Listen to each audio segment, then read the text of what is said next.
Atap dua ruang kelas Sekolah Dasar Negeri Ngalian 1 Kota Semarang, Jawa Tengah jebol diterjang angin kencang pada Rabu kemarin.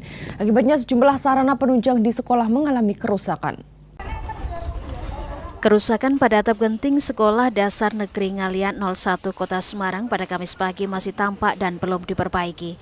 Eternit yang berada di dua ruang kelas jebol dan material Eternit serta genting berserakan di lantai.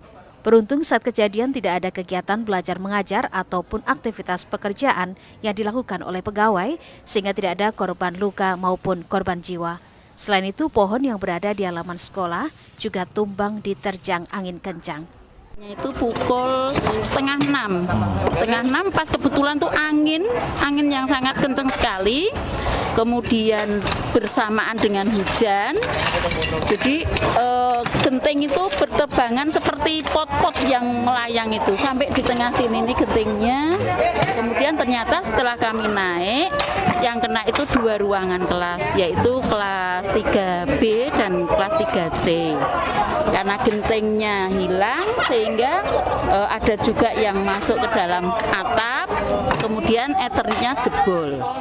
Perbaikan gedung sekolah yang rusak tersebut akan dilakukan secepatnya oleh Dinas Pendidikan Kota Semarang karena jika nantinya penerapan sekolah tatap muka dilakukan, kondisi ruang kelas sudah selesai diperbaiki dan bisa digunakan. Heri Widodo, Kompas TV, Semarang, Jawa Tengah.